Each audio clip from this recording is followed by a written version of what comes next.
Olá, é muito bom estar com você novamente para mais um tema do Apocalipse de Elias. Nós estamos muito felizes, esse é o 5º tema desta série e eu acredito também que você que está assistindo ou já assistiu outros programas dessa série tem sido abençoado pelo estudo da profecia bíblica. Boa noite, querida igreja. É muito bom estarmos juntos, não é verdade? Deus tem sido muito bondoso conosco e nos tem abençoado a cada tema, cada programa da nossa série do Apocalipse de Elias. Talvez alguns que estejam assistindo pela primeira vez, seja aqui no auditório ou onde você estiver agora, seja na sua casa ou na igreja, você talvez esteja se perguntando, por que Apocalipse de Elias? Esse é um título que nós estamos dando a esta série, que estamos estudando a última profecia do Antigo Testamento. É uma profecia que encontramos no livro de Malaquias, no capítulo 4, versículo 5. Eu apresento aqui na tela a passagem bíblica referente a essa profecia. Eis que eu vos enviarei o profeta Elias, antes que venha o quê? O grande e terrível dia do Senhor. Ao estudarmos essa profecia, esse já é o 5º tema da nossa série, nós estamos percebendo que a revelação bíblica nos mostra que o envio de Elias, na verdade, é que existem partes da vida e obra do profeta Elias que se cumpre naquele que nós estamos denominando sendo o Elias profético. Eu vou mostrar para vocês nesse momento o nosso diagrama profético e o paralelo que nós estamos conhecendo acerca dessa profecia. Nós temos de um lado o profeta Elias, ele profetizou sobre um período de seca por causa da apostasia e adoração ao sol. O Elias profético também passou por um tempo de seca e os motivos foram os mesmos. Apostasia em decorrência da idolatria, adoração ao sol, lua, estrelas, ídolos. E esta profecia se cumpriu no 4º século, no início do 4º século da nossa era, com o surgimento da Igreja Romana. Este foi o 3º tema da nossa série.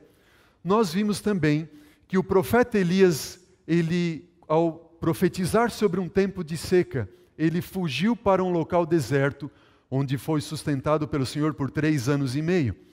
O Elias profético da Bíblia, nós identificamos ele como sendo a mulher pura de Apocalipse 12, uma mulher que representa a igreja de Deus, o povo de Deus, que também fugiu para um local deserto, onde foi sustentada por 3 anos e meio, ou 1260 dias, sendo que cada dia corresponde a um ano, e esse período se estendeu por 1260 anos, ou seja, de 538 a 1798, com a supremacia da Igreja Romana.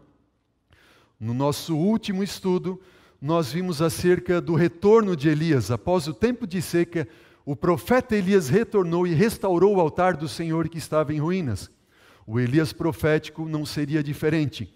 Depois, em algum momento depois de 1798, o Elias profético também retornaria e restauraria todas as coisas, disse Jesus, lá em Mateus capítulo 17, versículo 11.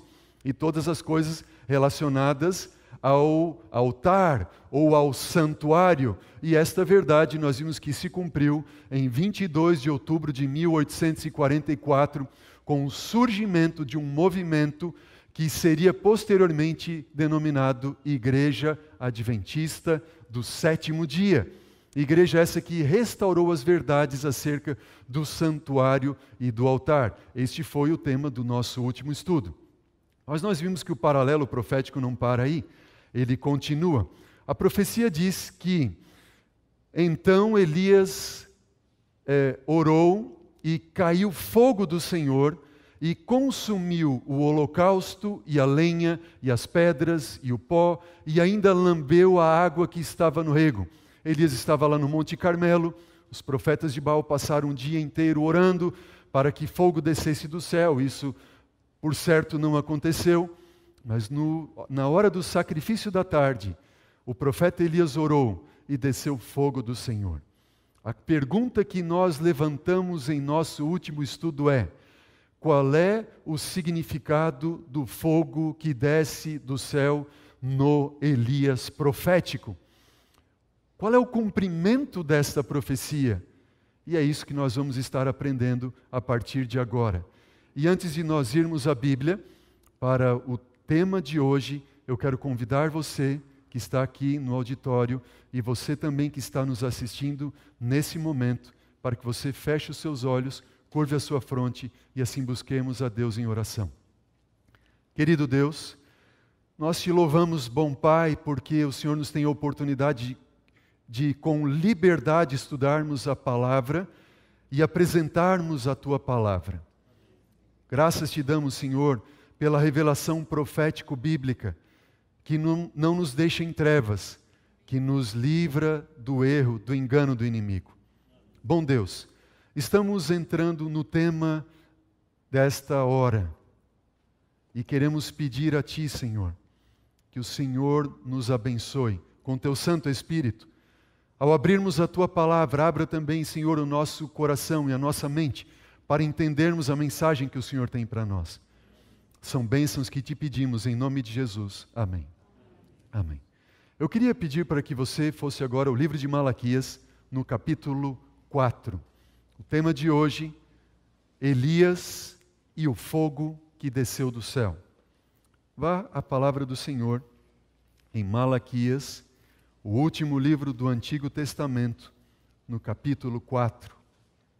Você que está nos assistindo, nesse momento, seja na sua casa, na sua igreja, pegue a Bíblia, pegue a palavra de Deus na sua mão e confira conosco aquilo que o Senhor tem para nos revelar nesta hora. Malaquias capítulo 4, versículo 4. A pergunta é: qual é o significado do fogo na profecia de Elias? A palavra do Senhor nos diz assim, Malaquias 4, 4. Lembrai-vos do quê? Da lei de Moisés, meu servo, a qual lhe prescrevi onde? Em Horebe, para todo Israel, a saber, estatutos e juízos. Versículo 5. E eis que eu vos enviarei o profeta Elias antes que venha o grande e terrível dia do Senhor. Notem, o fogo que desce do céu na profecia de Elias está relacionado a este verso que nós acabamos de ler, que está projetado aqui na tela nesse momento. Lembrai-vos da lei de Moisés, meu servo, a qual lhe prescrevi em Horebe. Quem é que prescreveu a lei para Moisés em Horebe? Quem foi? Foi Deus. Deus prescreveu uma lei a Moisés em Horebe. E essa lei são estatutos e juízos para todo Israel. Para todo Israel. Você talvez esteja se perguntando, tudo bem, pastor, mas o que tem que ver a lei que o Senhor Deus prescreveu para Moisés e Israel no Horebe com o fogo que desceu do céu? Eu queria que você abrisse a palavra do Senhor agora no livro de Hebreus. Vamos lá para o Novo Testamento, no livro de Hebreus. E Deus estará nos guiando ao costurarmos essa profecia e alinhavarmos ponto por ponto, a fim de entendermos esta revelação acerca do fogo que desceu do céu. Hebreus capítulo 8. Hebreus capítulo 8. Versículo 8 também. Acompanhe comigo a leitura. A palavra do Senhor diz assim: E de fato repreendendo-os diz: Eis aí, vem dias, diz o Senhor, e firmarei nova aliança com a casa de Israel e com a casa de Judá, não segundo a aliança que fiz com seus pais no dia em que os tomei pela mão para os conduzir até fora da terra do Egito, pois eles não continuaram na minha aliança, e eu não atentei para eles, diz o Senhor. Versículo 10. Porque esta é a aliança que firmarei com a casa de Israel.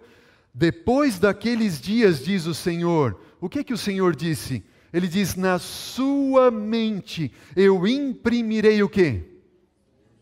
As minhas leis. E também sobre o seu coração eu farei o quê? as inscreverei, e eu serei o seu Deus, e eles serão o meu povo. Notem, queridos, nesta profecia que nós encontramos no livro de Hebreus, porque esta é a aliança. Eu queria que você gravasse bem essa palavra aliança. Deus, ele tem o desejo de fazer uma aliança, e a Bíblia diz: esta é a aliança que eu firmarei com a casa de Israel depois daqueles dias, diz o Senhor. Na sua mente eu quero imprimir as minhas leis, e também sobre o seu coração eu vou fazer o quê? Eu vou escrever: eu serei o seu Deus, e eles serão o meu povo. Eu tenho chamado isto como sendo o grande sonho de Deus.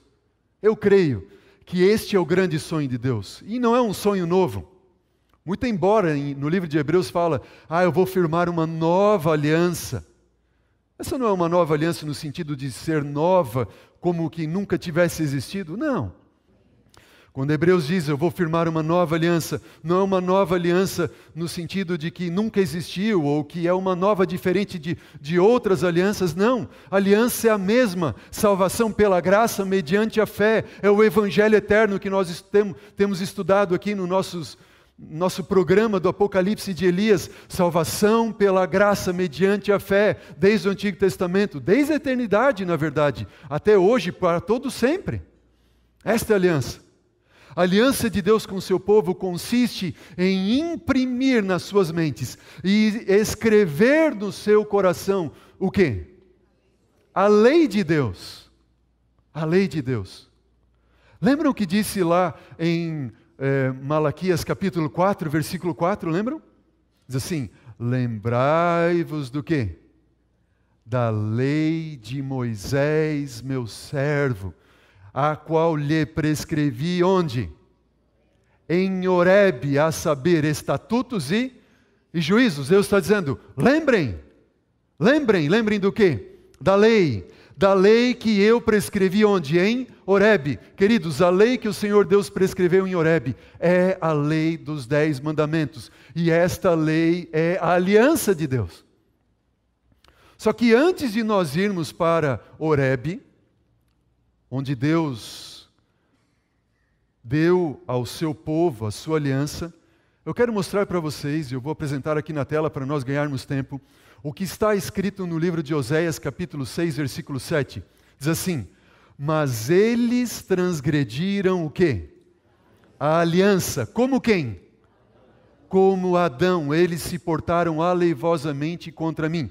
Comportar-se aleivosamente quer dizer de forma desleal contra mim, certo? Veja, aqui o profeta Oséias, ele está dizendo: eles quem? O povo de Israel. O povo de Israel transgrediu a aliança da mesma forma que quem transgrediu? Adão. A aliança que Deus deu para Israel, ele já havia dado antes para quem? Para Adão. E Israel transgrediu a aliança da mesma forma que quem transgrediu? Que Adão transgrediu. Então esta aliança, esta lei, não é como muitos pensam, uma lei única e exclusivamente para o povo de Israel. Esta lei que consiste na aliança é a lei que Deus primeiro imprimiu no coração e na mente de quem? De Adão e Eva. De Adão e Eva. E agora eu quero convidar você para irmos ao livro de Deuteronômio, no capítulo 4. Abra a palavra de Deus em Deuteronômio, capítulo 4. E vamos ver a aliança que o Senhor Deus deu em Horebe. Deuteronômio capítulo 4, versículo 10. Acompanhe comigo a leitura. Diz assim: não te esqueças do dia em que estivesse perante Jeová, teu Deus, em Horebe, quando o Senhor Jeová lhe disse: reúne este povo e eu vou fazer a eles ouvirem as minhas palavras, a fim de que aprenda a temer-me todos os dias em que viver, e as ensinará aos seus filhos. Versículo 11. Então chegastes e vos pusestes ao pé do monte, e o monte ardia em... Diz para mim, igreja, o monte ardia em... o monte ardia em fogo. Isso mesmo, quero que você participe agora. Nós vamos ler vários textos dentro desse contexto. E eu quero que você dê a ênfase quando eu pedir a ênfase a você, ok? Eu vou ler novamente então. Diz assim o versículo 11. Vamos continuar no versículo 11. Então chegastes e vos pusestes ao pé do monte, e o monte ardia em fogo até o meio dos céus, e havia trevas e nuvem e escuridão. Então o Senhor, Jeová Deus, vos falou do meio do quê? Do fogo. As vozes das palavras não ouvistes, porém além da voz não viste aparência nenhuma. Versículo 13. Então ele vos anunciou a sua aliança e vos prescreveu. Que aliança é essa? Diz para mim. Os 10 mandamentos. E os escreveu onde? Em tábuas de pedra. Vocês estão percebendo o que está dizendo aqui? Vejam, lembrem o que disse Oséias. Eles transgrediram a aliança como Adão. Eles se portaram aleivosamente contra mim. Que aliança é essa que foi transgredida? Os 10 mandamentos. Está claro isso na sua mente?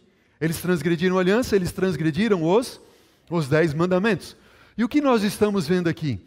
Que o Senhor Deus, Ele pronunciou a sua aliança, a aliança que consiste dos 10 mandamentos do meio do fogo. E depois de ter pronunciado ou anunciado a sua aliança do meio do fogo, Ele escreveu essa aliança onde? Em tábuas de pedra. Não é isso que disse a profecia, a Bíblia? Veja, Ele vos anunciou a sua aliança, que vos prescreveu os 10 mandamentos, e os escreveu em tábuas de pedra.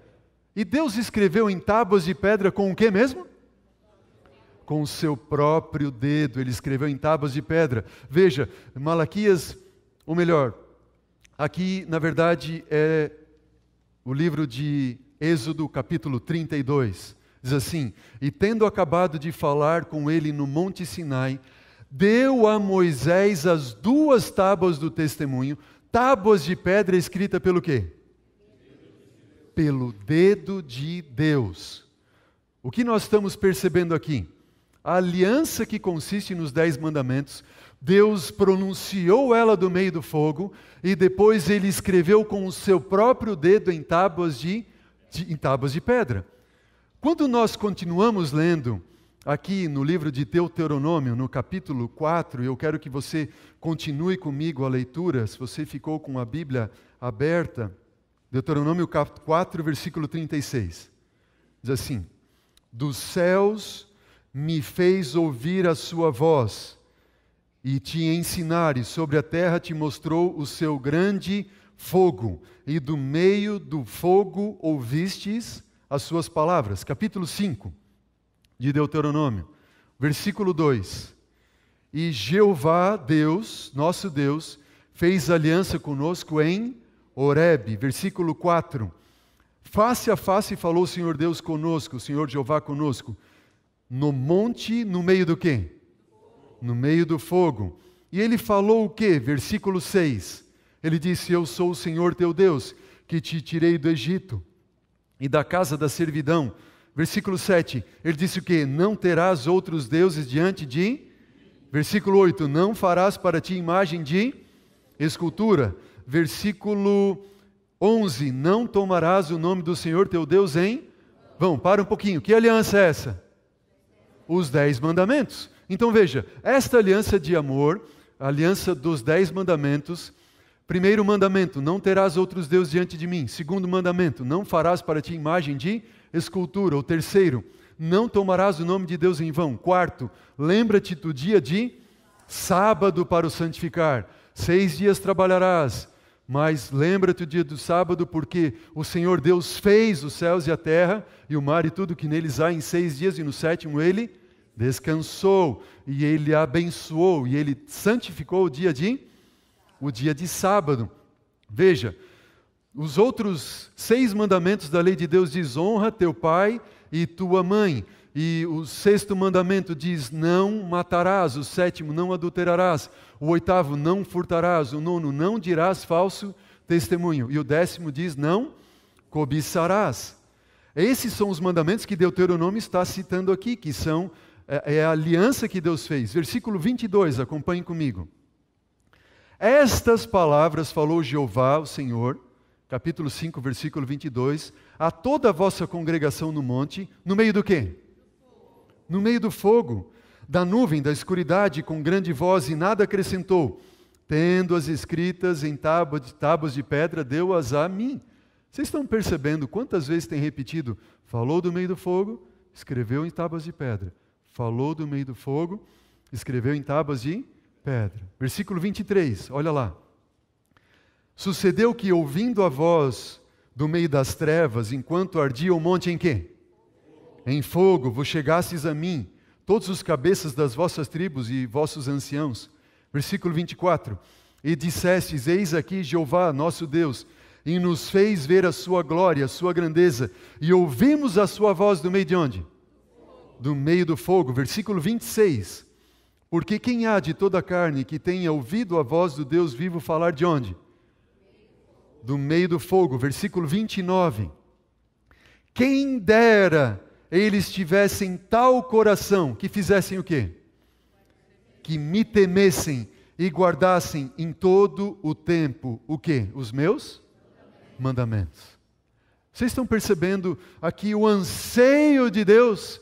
Oh, quem dera! Quem dera eles tivessem o quê? Tal coração, que me temessem e guardassem os meus mandamentos. Quando? Sempre, todo o tempo. E nós vamos encerrar essa parte lendo agora o capítulo 6. E esta é a parte mais importante para o povo judeu na Bíblia, para o povo de Israel. No versículo 4 do capítulo 6 de Deuteronômio diz assim: Ouve Israel, Jeová nosso Deus é o único Senhor. Amarás, pois, o Senhor teu Deus de todo o teu coração, de toda a tua alma e de toda a tua força. E estas palavras que te ordeno hoje estarão onde? Estarão no teu coração. Que palavras essas que deveriam estar no coração? Diz para mim. Os 10 mandamentos. E os 10 mandamentos são a palavra do que mesmo? Da aliança. Deus queria que estivesse onde? No coração. E Deus anunciou do meio do fogo. E Deus escreveu com o seu próprio dedo em tábuas de pedra. Aliança que consiste nos 10 mandamentos. Aliança de amor. Amor a Deus e amor ao próximo. Se nós pudéssemos resumir a aliança de Deus nos 10 mandamentos em uma palavra, qual seria a palavra? Amor. Os 4 primeiros mandamentos da lei de Deus demonstram o nosso amor, o amor que nós demonstramos ou temos para com o nosso Deus. Não terás outros deuses diante de mim. Nosso amor para com o nosso Deus. Não farás para ti imagem de escultura. Nosso amor para com Deus. Não tomar o nome de Deus em vão. Lembra-te do dia de sábado para nos santificar. E entrega a tua vida ao Senhor, porque Ele é o teu Deus, Criador e mantenedor. Nosso amor para com Deus. E os outros 6 mandamentos têm que ver do nosso amor para com o próximo. Honra teu pai e tua mãe, amor para com o próximo, não adulterar, não matar, não furtar, não dizer falso testemunho contra o teu próximo, não cobiçar coisa alguma que pertença ao teu próximo. Se nós pudermos resumir a aliança de Deus, os 10 mandamentos em uma palavra, a palavra é amor. Mas o que diz em 1 João capítulo 4, versículo 8? Diz assim, você conhece, você lembra? Se você sabe, repita comigo. Aquele que não ama o quê? Não conhece a Deus, pois Deus é amor. Deus é o quê? Amor. Vocês estão percebendo? A aliança, a lei dos 10 mandamentos, é uma aliança de amor que Deus quer fazer com os seus filhos. Mas o próprio Deus é amor.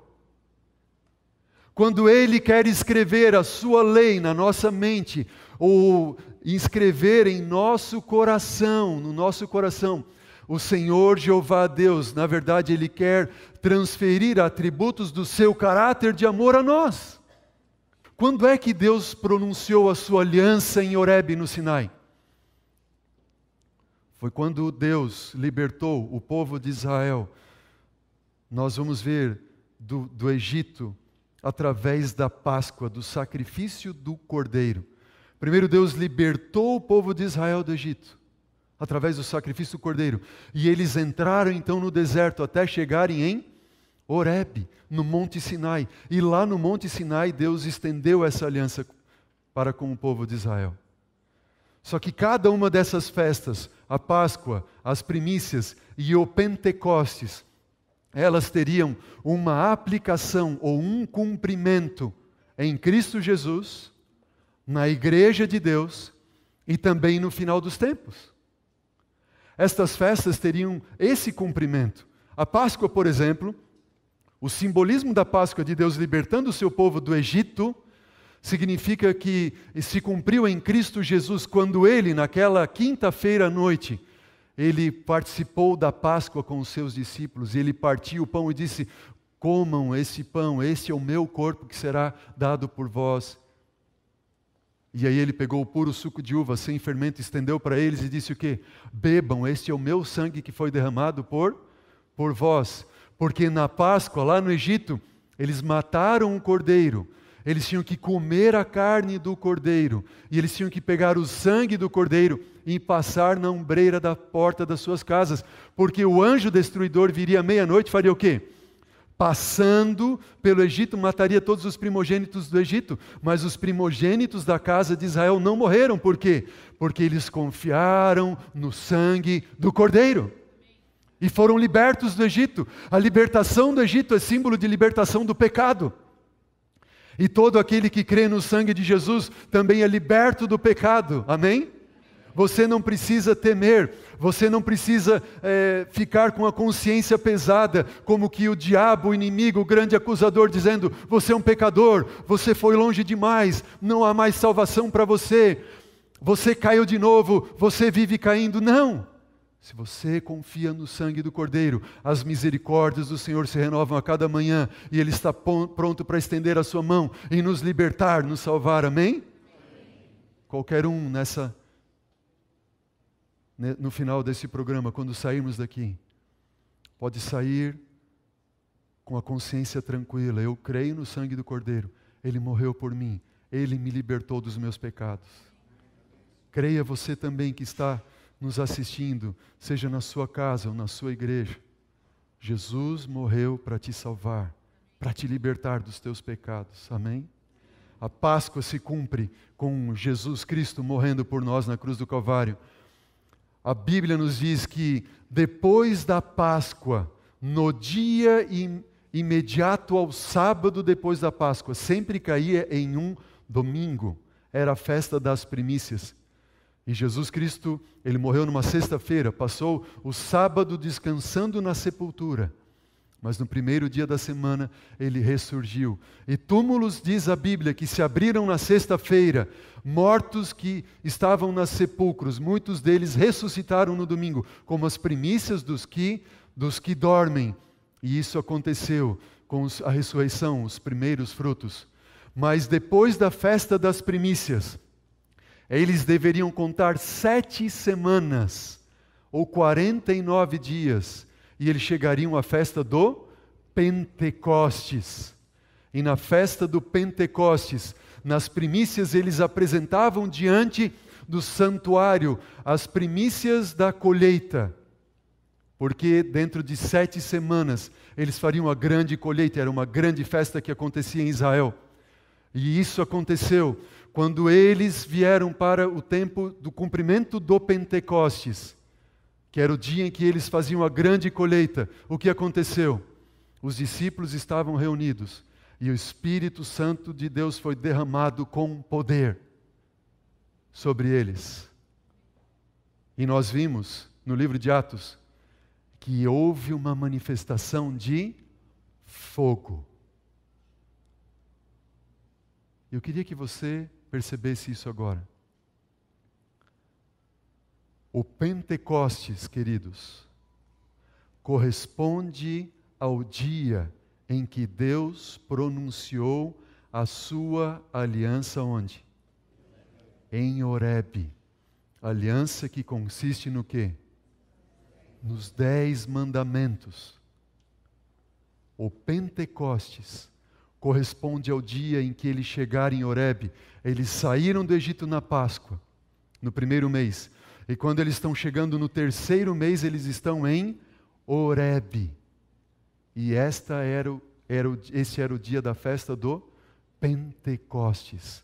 E o que acontece no Pentecostes? Uma grande manifestação de fogo. O livro de Atos, no capítulo 2, versículo 1 a 4, diz: ao cumprir-se o dia de Pentecostes, eles estavam todos reunidos no mesmo lugar e de repente veio do céu um som como de um vento impetuoso, encheu toda a casa onde estavam assentados e apareceram distribuídas entre eles línguas como de quê? Como de fogo pousou sobre cada um deles e todos ficaram cheios do quê? Cheios do Espírito Santo e passaram a falar em outras línguas, segundo o Espírito lhes concedia que falassem. Que outras línguas eram essas que eles falaram em Pentecostes? Línguas que ninguém entendia? Que ninguém entendia? Não. Eram línguas de outras nacionalidades, de outras nações. Porque na festa do Pentecostes, judeus que tinham sido espalhados em todo o mundo, eles vinham a Jerusalém para adorar a Deus nessas festas.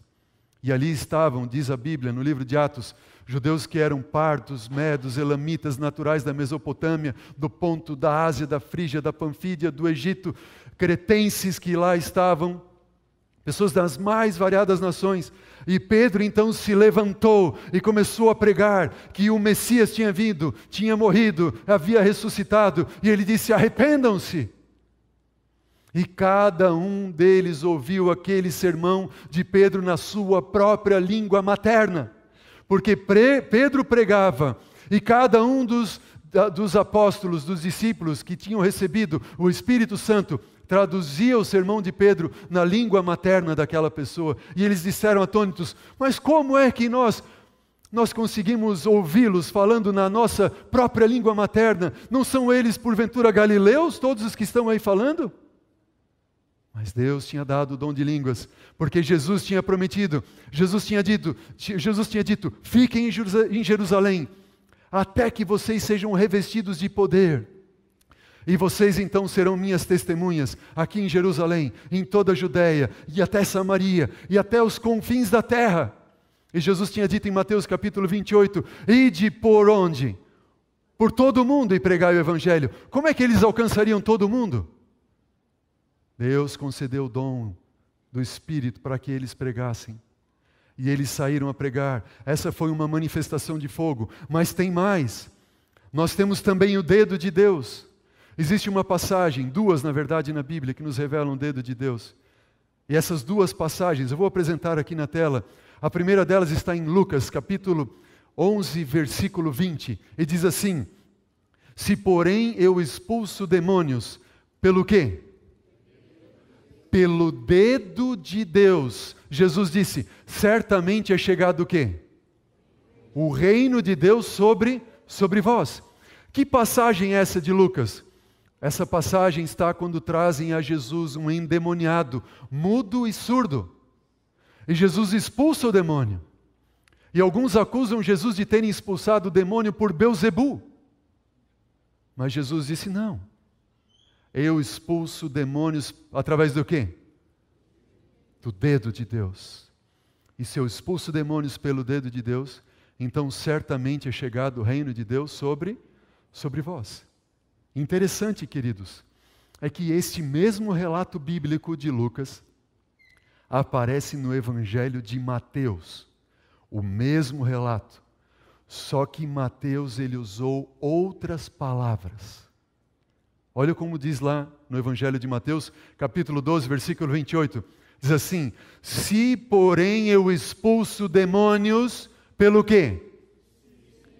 Pelo Espírito de Deus, certamente é chegado o quê? O reino de Deus sobre vós. O que essas duas passagens revelam para nós? O que estas duas passagens revelam para nós? Revelam para nós que o dedo de Deus corresponde a quê? Ao Espírito de Deus. Amém? Vejam, quando Jesus disse: eu expulso pelo dedo de Deus, eu expulso pelo Espírito de Deus. lá no Monte Horebe, quando o povo de Israel estava reunido, e o Senhor Jeová pronunciou a sua lei do meio do quê? Do fogo. O fogo corresponde a quem? Ao Espírito de Deus. E depois ele escreveu a sua lei, a sua aliança, em tábuas de pedra com o quê? Com o dedo de Deus. E o dedo de Deus é o quê? É o Espírito de Deus. E aqui nós vemos o cumprimento da promessa de Deus, que Deus enviaria o seu Santo Espírito. Ele enviou no Pentecostes, mas Ele enviaria antes do grande e terrível dia do Senhor. O que nós estamos vendo acontecer no Pentecostes?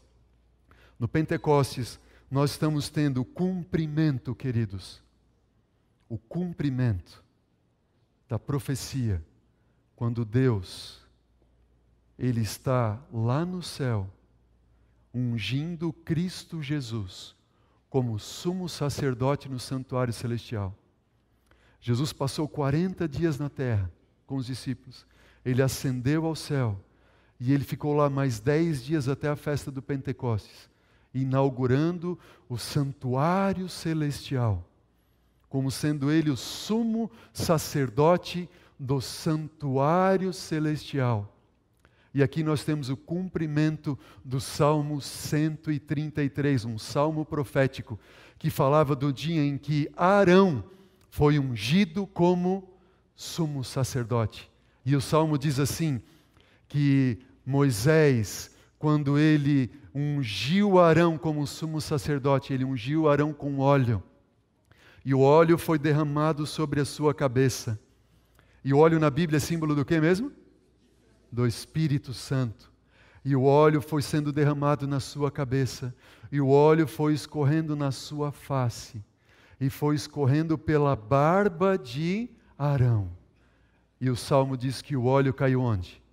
Caiu no chão. Quando Cristo Jesus estava no santuário celestial, Ele foi ungido pelo próprio Deus. E o Espírito Santo, simbolizando esse óleo, no qual Jesus foi ungido, foi escorrendo na sua face e na sua barba. E o óleo foi caindo, e foi caindo. E ele caiu onde? Na terra, onde os discípulos estavam reunidos e orando. E o Espírito veio como um fogo sobre eles, e inscrever a lei de Deus como sendo o dedo de Deus na mente e no coração. Antes do Pentecostes, antes da cruz, eles eram divididos, eles não se davam, eles disputavam quem seria o maior, quem seria o menor. Mas quando eles recebem o Espírito Santo, que escreve a lei de Deus no coração, que é o próprio Deus que vem estar neles, escrevendo a lei, o pacto, a aliança de amor no coração deles. Então a Bíblia diz que eles tinham tudo em comum, e eles doaram os seus bens, suas casas, e compartilhavam alimentos uns com os outros, e eles só tinham uma intenção no coração. Qual era?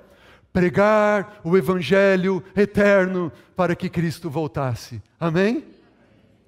E esta profecia, Deus diz que se cumpriria antes do grande e terrível dia do Senhor. E nós vemos isso demonstrado em Malaquias 4:5 e em Joel capítulo 2. Somente nessas duas passagens da Bíblia aparece o grande, antes do grande e terrível dia do Senhor. Malaquias 4:5 diz: eis que eu vos enviarei o profeta Elias, antes que venha o grande e terrível dia do Senhor. Joel capítulo 2, versículo 28 a 32 diz: e acontecerá depois que derramarei o quê? O meu Espírito, quando? Antes do grande e terrível dia do Senhor. Malaquias diz: eu vou enviar Elias. E Deus está dizendo: eu vou enviar sobre Elias o quê? O meu Espírito.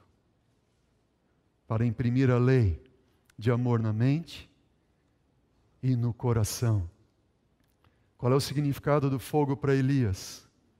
Veja: lembrai-vos da lei de Moisés, meu servo, a qual lhe prescrevi em Horebe, a saber o que é estatutos e juízos. Sabe onde aparece na Bíblia a lei os estatutos e juízos. Em Ezequiel capítulo 36, versículo 27. E olha o que diz Ezequiel.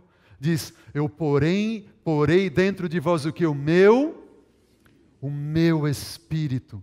E farei. Quem é que vai fazer? Deus vai fazer. Deus está dizendo, eu vou pôr dentro de vocês, no coração de vocês, o meu Espírito. E eu farei com que vocês andem nos meus estatutos e guardem os meus juízos e os observeis. A lei de Moisés, ela é recebida no coração através do Espírito. E é por isso que nós conseguimos honrar a Deus, guardando seus preceitos, suas leis, seus mandamentos, sua aliança. O que você diz? Amém? Amém? Mas tem mais. Jesus disse, as palavras de João, aquele que diz, eu conheço a Deus, eu conheço a Jesus, e não guarda os seus mandamentos, é o quê? E nele não está a... Como é que pode alguém dizer que Deus anulou a sua lei, os seus mandamentos, a sua aliança? Impossível! Anular a sua aliança, a sua lei, os seus mandamentos, seria o mesmo que anular a si próprio, porque a lei e a aliança é amor, e Deus é amor. Deus jamais faria ou fará isso.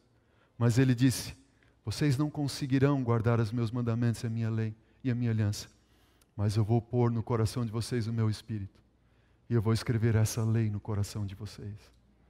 E quando olharem para vocês, não serão vocês, mas será Cristo que viverá em vocês. Quem olhar para vocês vai ver o olhar de Jesus, os gestos de Jesus. E o Elias profético, ele deve ser conhecido como sendo a igreja do amor. A igreja que tem Cristo no coração. Mas não para aí. O fogo que vem do céu seria manifestado numa segunda parte sobre a igreja, o Elias profético. E a igreja profética do Apocalipse cumpre o papel de Elias. Abra rapidamente a sua Bíblia, lá no livro de Apocalipse, capítulo 12. Apocalipse, capítulo 12.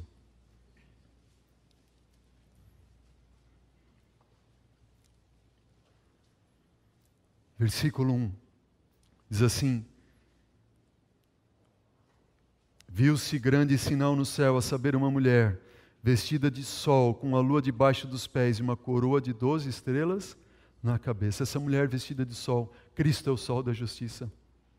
Deus é o sol. Com a lua debaixo dos pés.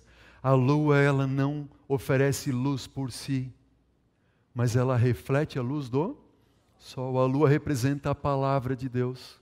A Bíblia diz, lâmpada para os meus pés é a tua palavra. A lua que está nos pés da mulher corresponde à palavra de Deus, que é uma lâmpada para os nossos pés. A Bíblia não tem luz por ela mesma, mas ela reflete a luz de quem? Do sol da justiça. Ela tem uma coroa de 12 estrelas na cabeça, representando o fundamento da igreja, os 12 apóstolos. Versículo 6. Essa igreja, a mulher, porém fugiu para o deserto, onde lhe havia Deus preparado um lugar, para que nele a sustentem durante 1260 dias, ou 1260 anos proféticos.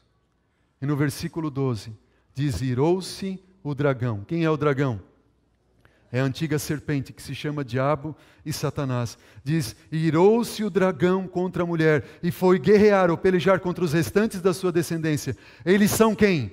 Qual é a característica do restante da descendência da mulher? O que eles fazem? Diz a Bíblia, eles guardam os mandamentos de Deus. Por quê? Porque o Espírito Santo de Deus imprimiu os mandamentos, a aliança, na lei, no coração e na mente desta mulher, do Elias profético. E eles têm o testemunho de Jesus. Qual é o significado do testemunho de Jesus? Vai a Apocalipse capítulo 19, versículo 10. Vire 2 páginas da sua Bíblia para frente. Apocalipse 19, versículo 10 diz, prostrei-me ante os seus pés para adorá-lo. Ele, porém, me disse, não faças isso, eu sou conservo teu e dos teus irmãos, que mantém o testemunho de Jesus. Adora a Deus, pois o testemunho de Jesus é o quê? é o espírito da profecia. Satanás, o dragão, está irado contra o Elias profético, está irado contra a igreja de Deus, que guarda os mandamentos de Deus, e tem o testemunho de Jesus. E o testemunho de Jesus é o espírito da profecia, é o dom de profecia. Como é que Deus manifestaria esse dom de profecia? O espírito de profecia, dom este concedido pelo Espírito Santo de Deus, o fogo que viria do céu. Notem, queridos, a palavra de Deus mostra que a igreja verdadeira é aquela que guarda os mandamentos de Deus e tem o testemunho de Jesus, tem o espírito de profecia. Na Bíblia, quando aparece uma profecia que envolve tempo, no cumprimento da profecia, Deus sempre levanta quem? Um profeta. Vamos ver alguns exemplos. Eu repito para você entender a ideia. Na Bíblia, quando aparece uma profecia concernente a tempo, quando esta profecia de tempo se cumpre, Deus levanta um profeta. Qual é a primeira profecia de tempo que nós temos na Bíblia? Noé. Noé profetizou 120 anos, diga Noé, e eu vou dar cabo de toda a carne. Durante esses 120 anos, quando eles se cumprem, Deus levanta ou não levanta um profeta? Quem foi ele? O próprio Noé. Depois nós temos outra profecia, Abraão, e os 400 anos, Deus disse a Abraão, você vai 400 anos e os teus filhos vão peregrinar, mas eu vou trazê-los de volta à terra de Canaã. E 400 anos depois, quando a profecia se cumpriu, Deus levantou um profeta. Como foi o nome dele? Moisés. Uma profecia de tempo, quando ela se cumpre, Deus levanta um profeta. A próxima profecia de tempo que nós encontramos na Bíblia é a de Jeremias. Deus disse, Jeremias, 70 anos e o meu povo vai no cativeiro, vai ser levado pelos caldeus, a Babilônia. E quando a profecia de templo se cumpriu, Deus levantou ou não levantou um profeta? Sim, Deus levantou Daniel, e no cumprimento, quando essa profecia encerrou, Deus levantou também Esdras e Neemias. Mas tem lá em Babilônia, Deus chamou um homem, Daniel, um profeta do Senhor, e Deus deu a Daniel a maior profecia de tempo de toda a Bíblia. A profecia das 2.300 tardes e manhãs, dos 2.300 anos. E a Bíblia diz que essa profecia seria dividida em duas partes. 70 semanas estariam determinadas sobre o povo de Israel. 70 semanas correspondem a 490 dias, ou 490 anos. E nesses 400 anos viria o ungido, o príncipe, ele, Cristo Jesus. Mas quando essa profecia de tempo se cumpre, Gabriel, o anjo do Senhor, aquele que tinha dado a entender a Daniel a visão, apareceu para Zacarias e disse, Zacarias, a profecia se cumpriu. Você vai ter um filho. O nome dele vai ser João. E ele vai ver no espírito e poder de quem? Preparar o caminho para quê? Para a primeira vinda de Cristo. Só que ainda restariam mais 1.810 anos até a conclusão dos 2.300 anos, levando até o 1844. Se Deus levantou um profeta aqui quando se cumpriu a profecia de tempo, e levantou um profeta aqui com outra profecia de tempo, e outro profeta aqui, e outro profeta aqui, João Batista, Deus levantaria ou não levantaria um outro profeta aqui quando cumprisse a maior profecia de tempo da Bíblia? Sim ou não? Quem foi esse profeta? Ellen White. O que você diz? Glória a Deus. A Bíblia não nos deixa em trevas. Qual é o papel de Ellen White? No término dos 2.300 tardes e manhãs, Deus manifesta o verdadeiro dom de profecia sobre o Elias profético. O dom em Ellen White. E com respeito aos seus próprios escritos, ela escreveu, o Senhor deu uma luz menor, ou seja, os seus escritos, os escritos dela, Ellen White, para guiar os homens e mulheres à luz maior que é a Bíblia. No período bíblico, Deus falou através dos profetas. No tempo do fim, Deus manifestaria novamente o espírito da profecia, o dom profético, o testemunho de Jesus, uma luz menor guiando a luz maior que é a Bíblia. Toda a vida de Ellen White sempre esteve acima de qualquer censura. Crede no Senhor vosso Deus e estareis seguros. Crede o quê? Nos seus profetas e prosperareis. Essa é a palavra e esta é a profecia.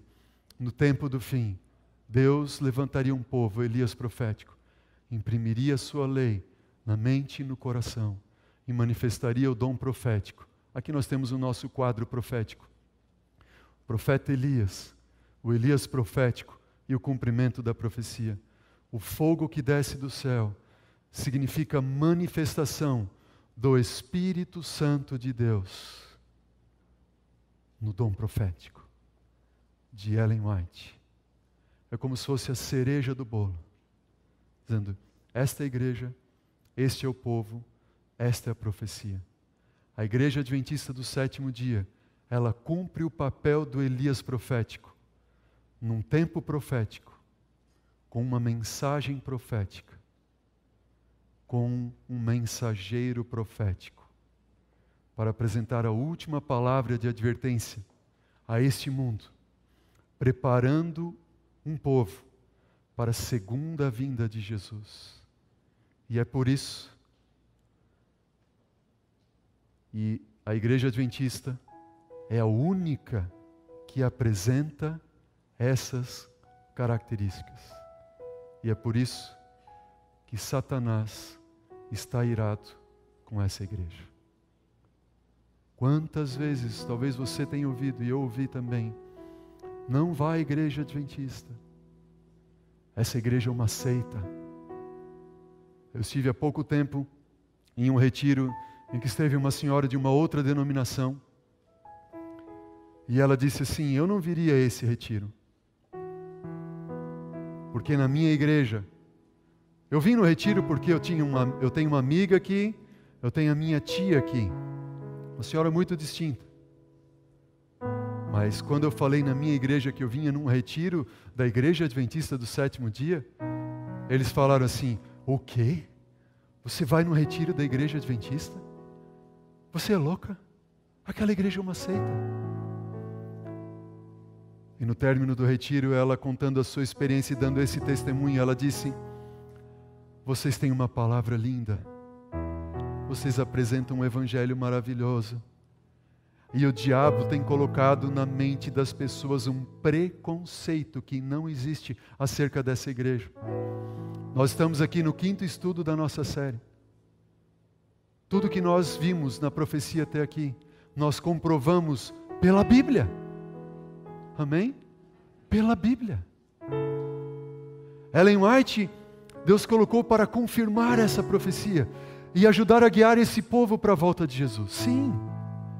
Mas ela disse, meus escritos são uma luz menor, que levam a luz maior. Um amor por Jesus. Pela Bíblia. Queridos, aqueles que buscam a Deus de todo o coração, Deus tira o preconceito do coração. Deus tira o medo. Deus tira a insegurança. E essa senhora concluiu dizendo para nós o seguinte, sabe? Vocês têm uma bênção. E Deus colocou uma bênção para essa igreja que é uma igreja de Deus, a igreja de 27º dia. E essa bênção se chama TV Novo Tempo. Eu estava num retiro da minha igreja, ela falou, com 5 amigas minhas. E de repente surgiu a palavra da TV Novo Tempo entre nós. E as 5 amigas juntas comigo, nós dissemos, essa TV é a TV mais abençoada que existe. Porque ela prega de Jesus, prega de Deus, prega de amor. E ela concluiu dizendo que a TV Novo Tempo é um instrumento que Deus tem usado para quebrar o preconceito e o ódio que o dragão tem colocado no coração de muitas pessoas com relação ao Elias profético. Mas você que está me assistindo nesse momento, eu tenho certeza que você não está aí por acaso. É para que Deus mostre a você essa verdade, para que você compreenda e você veja que este é o povo, essa é a mensagem, esta é a profecia, e Deus está convidando você para se unir conosco nessa mensagem, nesse intento. O chamado de Deus para você, para todos nós, qual é a ordem de Deus? Sai dela, povo meu. Sai de onde? Sai de Babilônia. Sai do erro. Sai da mentira. Sai. Deus está chamando-nos. Chamando a você. Saia do erro, saia da mentira, saia do engano. Venha para a verdade, não tenha medo. Deus morreu, Ele te salvou. Ele ama essa igreja, Ele ama esse povo, Ele ama essa mensagem. E Ele entregou essa mensagem para você agora. Mas você tem o poder da escolha. Deus não vai decidir por você, nem por mim. Nós temos que decidir. Eu quero perguntar no final desse estudo, quantos de vocês entenderam o estudo dessa noite, desse tema? Você entendeu a mensagem? Você que está nos assistindo também entendeu essa mensagem? Você gostaria de, nessa hora também, erguer a mão a Deus dizendo: Senhor, eu entendi. Mas eu não quero só que você entenda, que você creia. Você tem que tomar um passo de fé. Jesus disse: aquele que crer e for batizado, ele será salvo. Você gostaria também de se unir a esse povo tomando uma decisão, dizendo: eu quero ser batizado. Eu quero ser batizado. Eu quero fazer parte desse Elias profético. Eu queria que você levantasse a mão agora onde você estiver. Erga a sua mão, diga para Deus, não para mim. Eu quero. Alguém nesse auditório que gostaria também de tomar essa decisão por Deus, erguer a sua mão. Eu quero fazer parte desse povo. Erga a sua mão. Louvado seja Deus. Eu vejo algumas mãos erguidas. Feche os seus olhos e vamos orar. Bom Deus, louvado seja o Teu nome, ó Pai, por essa mensagem. Porque o Senhor tem guiado esse povo, esse Elias profético, essa igreja, para pregar essa mensagem em todo o mundo. E essa mensagem agora chegou a nós. Chegou a esse que está nos assistindo na sua casa nesse momento. Essa pessoa que está na frente do seu computador, que está na frente da sua televisão, sozinha ali. E o Senhor chegou com essa mensagem de amor. Continua impressionando o coração desse teu filho, Pai, dessa tua filha, para que encontre uma igreja adventista, seja recebido de braços abertos por esse povo do amor, e se junte numa força-tarefa de pregar esse evangelho eterno, essa mensagem de juízo, essa mensagem de adoração a Deus em todo o mundo, para que Cristo venha em nossos dias. É o que eu te peço, é o que nós te pedimos todos juntos, em nome de Jesus. Amém. Amém. Queridos, nós temos mais um encontro marcado. Será o 6º tema da nossa série. E você não pode perder. Nós vamos estudar sobre Elias e a batalha do Armagedon. Você é nosso convidado para assistir o próximo programa dessa série. Até logo. Que Deus te abençoe. Amém.